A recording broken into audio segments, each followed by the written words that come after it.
Hey everybody, so we're back with our weekly video on pelvic floor PT.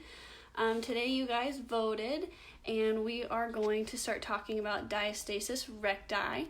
I know that I am posting on a couple pages right now so that nobody misses out, especially the moms here near to me as well as the ones in Texas. I don't want you guys to miss out. A bunch of you really wanted to learn about this topic. Before I get started, there were several kind of questions about why I'm doing these videos, especially like on my personal page. Hey Jazzy!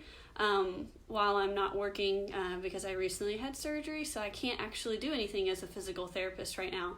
But I am really working on getting some content out there just so that the moms of this area and the moms, anybody who's watching this knows what pelvic floor physical therapists can do, and hopefully that there's at least, one person that benefits from this video.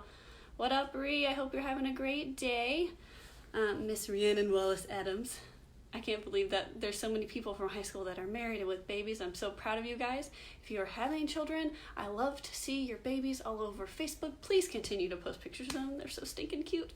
Anyway, so I'm doing these videos because it might just help one person, and if even one person is seeing this and, realizes that there's something that can be done about their symptoms or their situation, then it's definitely a win for me. So we are going to start by talking a little bit about what DRA or diastasis recti abdominis is. It's a lot easier for me to say DRA, so I'll probably mention it a couple times in passing with a couple different verbiage. First, we are going to talk about what it physically is, and I'm going to show you some pictures, so be aware they're like drawings of actual bodies. So, first one. So this is a normal belly. This is your rectus abdominis muscle. It's your six-pack, your abs, what everybody likes to talk about as their core. They're like, oh, I'm going to the gym to work out my core. I'm like, no. Those are the superficial muscles, so they're right under the skin. You might be working those out, but let's make sure that we're doing the whole core. Anyway, pet peeves, sorry. Anyway, these are your rectus abdominis. These are your six-pack muscles. Right in between them is your linea alba. So that actually is a connective tissue that these abs are connecting in on. So every time you contract these muscles, you're actually pulling on that linea alba. Hi, Miss Rebecca Joy. I hope you're having a great day. So this is what your belly looks like before you have a DRA. This is obviously pretty aggressive, but this is a diastasis recti of a pregnant woman who's currently pregnant. There is a lot of space here, and that linea alba has definitely widened. I have several photos here. There are different types of diastasis recti. This is just a picture of one that's not quite so pronounced as how her belly is. Hi, Miss Vanessa. Thank you for tagging people. How much fun is that? I did want to show you guys. Let me blow this up here. Once again, normal. This is a smaller kind of DRA, but there are also different positions for DRA. So there's a lower DRA that happens at the lower portion of your abs, and then there's a higher one, and then this one is in the middle. So there are a couple of different areas that you can have DRA in. It doesn't just have to be around the belly button. Excuse me, I'm going to grab some water. Sorry guys, allergies are getting to me today. Okay, so diastasis recti abdominis or diastasis recti, however you hear it, oftentimes occurs just because you're having a stretch on that linea alba in the front. Hey Taylor, y'all, one of my mentors is on here. I feel so special right now. So when you're having a diastasis recti, oftentimes it does occur in pregnant women. About 2 out of 3 pregnant women are experiencing this, but it can happen in men. It can happen in women who don't have children yet. It can happen later in life. Oftentimes, if it does happen to men or to women that aren't pregnant, it's because they're yo-yo dieting or there's some other reason that there's a lot of weight occurring on the front of the belly and on that linea alba while they're working out. If you are a yo-yo dieter, when you go up in weight and there's all this pressure and it causes your belly to stretch and then you go back down, it has a hard time following your fluctuations. So that is a possibility of why you might be seeing it if somebody is not actually pregnant. If you are pregnant, your hormones are all over the place, and this lovely little hormone called relaxin actually causes your tissues to relax. It's pretty aptly named. it's really important so that your ligaments of the pelvis can relax and stretch out a little bit so baby can pass through. However, when your body produces it, it doesn't just stay at your pelvis. It goes to a lot of different areas. I know in previous videos I've talked a lot about how your hormones are changing, causing these different things.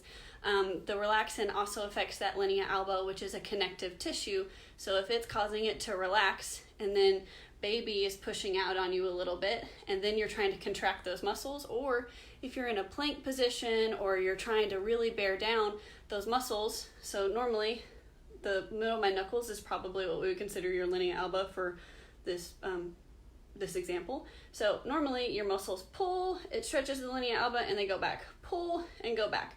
So if we have relaxin, naturally we get a little bit more movement in that connective tissue, and then they pull and then they go back, and they pull and they go back. But if you're in a position or you're straining, you're holding your breath and you're contracting these muscles, so you're straining or you're in a plank position, something that puts weight on the anterior portion of your stomach, you're already going from the relaxed position to a little bit stretched, and then your muscles are pulling. So oftentimes I hear a lot of women say like, oh, I felt kind of like a rip or a tear, and that's actually because they weren't able to go back to that normal resting position because of all the weight they've had. So if I've successfully scared you, no worries, this is completely treatable. One of my mentors has taken a woman from a 6, which we'll get into talking about what that is in a second, to a 2, and I think about 10 weeks. So it was a significant change. Now, if you're wondering what the heck I'm talking about, hey Brandon, what's going on? Megan, Taylor, it's good to see you guys. So when we're measuring this as physical therapists, we tend to do it one of 2 ways. There's the down and dirty way, where we're using our fingers, the widths of our fingers, to actually measure on your stomach. The more scientific way is to use actual measuring tape. We can do it either way, just most of the time people are in the clinic and actually just checking with their fingers. You'll hear a lot of people say, well, oh, I have a 6-finger diastasis recti. Now 6 is pretty aggressive. Most of the time when people have a 2-finger or 2 centimeters, when we start actually saying there is a DRA occurring or diastasis recti issue occurring. If you're below that, girl, you're fine, you're doing great. So that's how we're measuring it. Like I said, my mentors are spectacular. I've worked with a couple ladies that have a 3 to a 4, and we were able to move them back down without any problems. And on top of that, if you have already had your kiddos and you've had this for a while, we can still affect that and actually help get rid of some of that mommy tummy. I know a lot of people may not actually see the split in their muscles, and that might be okay, but you still have that kind of a dome. So it's different things for different people, the same way everybody's body looks different. You guys all have different pregnancies, different births, different babies, different bodies. So the split might not occur to you, but you might have that really big dome that you can't seem to get rid of, and that still kind of falls under this category. As I am talking about this today, I'm not going to go over specifically how we progress you through exercises to get rid of this, because everybody is different. I will talk about bracing, which is a specific exercise that we start almost everybody on. Even if you have lower back pain, we start with bracing. I'm going to talk about that in a little bit, but if you're looking for like the X, Y to Z and I'm done on this video, I don't have that kind of time. You don't have that kind of time. Please go see a pelvic floor physical therapist and we will work on it. Comment, send me a message, text me, call me, let's talk about it. Let's talk about how we can get you some treatment. So first, we're going to talk about pregnancy, and generally, a lot of times I hear this occurring in women who are pregnant, or at least they're aware of it occurring. So with that relaxin, a lot of the times they're still working out, which is spectacular. If you're pregnant and you're still working out and you're still staying mobile, that's great. I just want you to think about what you're doing, and let's protect your abs and your back a little bit. So when you are doing your exercises, number one, we probably should not be in a planking position if you have not done a plank in months. And I say that with all the love in the world, because I'm one of those people, I'm like, oh, I haven't done a plank in a while, let's try it. I'm like, oh, okay, maybe not right now, because with added extra pressure of baby on top of the relaxed muscles, and then you're trying to contract, and then you're in a pressure increasing position, so all your abdominal contents are also pushing on your belly, that just puts you at a greater risk. We want you to make sure that you're not valsalvaing, and that's called the Valsalva maneuver, and it's where you're straining. A lot of people do this to use the restroom. Lots of people do it while they're lifting. I'm just going to use the lifting example for right now. You see those guys that are at the gym, they're like lifting massive amounts of weight, and they're like, and their like neck muscles are popping out, and they're like not breathing as they're like bringing it up over their head and they're fighting it. That's called a Valsalva. It increases your abdominal pressure. So we're increasing the pressure from in here, and then on top of it, you're straining all of your muscles, which once again increases your risk for the diastasis recti. So obviously, I don't think you guys are lifting 250 pounds over your head, but let's make sure that we're not using this Valsalva maneuver if we're having constipation or trouble having bowel movements. If you are picking up and lifting up another child, or even just boxes and getting the nursery ready, we need to make sure that we're not using all that kind of straining to get it done. We need to have appropriate body mechanics, so we're lifting with our legs and not our back, and breathing in through your nose, out through your mouth at all times. If you're holding your breath, it puts you at greater risk.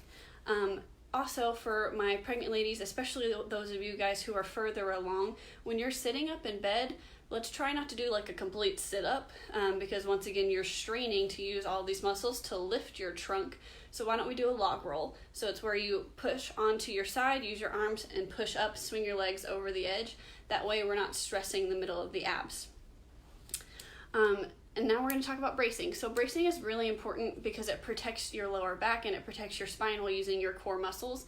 A lot of the times when we're having people do this at the beginning, they're laying on their backs, probably with a pillow under their head and their knees up. Don't mind me, I'm sitting on the floor today.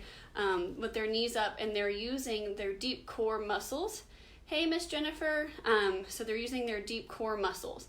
That's really important because lots of people think about their core as like these superficial six-pack muscles, but you have much deeper ones that are way more important for your spine.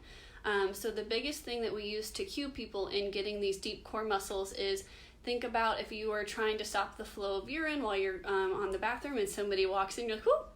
And the same way, it's kind of like a Kegel. So we're still using our pelvic floor muscles, but we're also using some tummy muscles to get what we call the transverse abdominis. It's a deep muscle, super important for your back, activated. We also use another one that we talk about, drawing your belly button in towards your spine. Now, if you're like me, for whatever reason, none of these cues worked for me, and I got to do this way before PT school because I'm really good at hurting myself, so I got to do physical therapy for my lower back, and this is one that I just never understood until they're like, oh, what if you took your hip bones and tried to draw them together? And I was like, yes, I can do that. So this is a really little muscle, and these different cues are just ways for you to try to activate it. Different strokes for different folks. Everybody kind of figures it out differently. This muscle is really tiny and oftentimes not used, so the brain forgets about it, which is why we have to have these cues in place. And you can do this sitting up. I'm doing them right now and you guys can't even tell.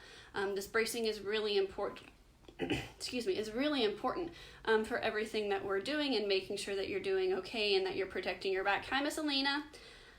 So as you're pregnant, like we said, no Valsalva. Make sure you're bracing when you are lifting, picking up kiddos, doing exercises, so we are protecting your back. Make sure you're watching your body mechanics. The next thing we're going to talk about is early postpartum, and that's from the time you've had baby to about 3 months. In this time, I would love to see every single one of you, because we need to work on early restorative exercises, make sure we're getting those muscles firing again, and firing appropriately, whether that's with Kegels or even pelvic floor relaxation, which many people don't talk about. Everybody's like, well, let's do Kegels and contract those muscles, but we also need to know how to relax them. Just like any other muscle, that they shouldn't be on at all times. They need to be able to contract and relax when they're needed, so they turn on and they go back off. Hey, Miss Brooke. So, like I said, we'd love to see you immediately. If you've had a vaginal delivery, you can start Kegling and you can start bracing the same day. There's nothing that's stopping you. We're just doing it very gently. If you have had a C-section, we cannot do the bracing immediately just because that muscle is right under what they cut through. So we need to kind of protect that, but you can do a gentle Kegel at that point in time. Then 6 weeks after baby and after surgery, we can start really working on getting that bracing back in there, nice and gently. Like I said, it's all about retraining your muscles to appropriately turn on, and then also protect you as we're doing things. Now, the biggest thing about that is that we're not just throwing you out there and saying, go for it, let's brace all the time. It needs to be a gentle kind of progression. The same things apply though as far as valsalving, your body mechanics, no sit-ups, especially if you've had a C-section, and then also watching what you're doing exercise-wise so that we aren't placing too much extra pressure on the belly. Late postpartum, so 3 months and on, this is where we're going to begin to progress you from bracing into other exercises. So generally with bracing, we go from bracing to bracing with arm movement, bracing with leg movement, then we can sit you up and do different things that way, but it is a definite progression from doing bracing on your back to doing planks. There is a significant amount of time, and you also need to have somebody who's there and around you making sure that you're firing these muscles correctly. It's really important that we are protecting everything, and then also not going from A to Z super fast where your tissues haven't had enough time to get rid of the relaxant and come back together. So that's probably one of your biggest things about DRA, is that we need to make sure we're doing this very, very stepwise to get you back to where you want to go. So transitioning, super important. Now, like I said earlier in the video, the progression is important, but it's also not the same between ladies. Your body is different, your story is different, your birth was different, your pregnancy was different. So you need to have somebody around to make these progressions for you and help you move upwards in a stepwise progression that your body can handle. And that's okay if somebody next to you had a baby on the exact same day, is way further ahead of you or way further behind, because we're all working here together to get you where you want to be, and it's your goals that matter the most to us, and how you feel about your body, and how you feel about your mommy tummy. You guys are going to do great, but let's make sure we're working on it and not comparing ourselves to other people. So like I said, physical therapists can really help with this area. My first women's health mentor, Miss Amanda, was spectacular in how she systematically attacked this and helped women. There was a lady who had a 6, and she was like 3 or 4 years out from baby, and we significantly made a difference to where she was happy to wear a 2-piece again. Like I said, I've worked with these women, so if you have questions, feel free to comment, feel free to message me. I'd love to talk to you about it, and then also point you in the direction of some place where we can go to get you treatment. Now, your personal trainers and other people who work with women and who work with moms should know about this. And if they don't, they can, once again, feel free to reach out to me so that we can get them exercises to train you, because I do want this to be something that somebody else is helping you through, because I don't want you to go from A to Z and then wind up causing an increase in your diastasis recti instead of bringing it down. So if you have any questions, feel free to shoot me a comment, question, whatever. I'm here for you guys. Like I said, I just want to help one person with each and every one of these videos. Thanks so much for watching, and I'll see you guys next time. Bye!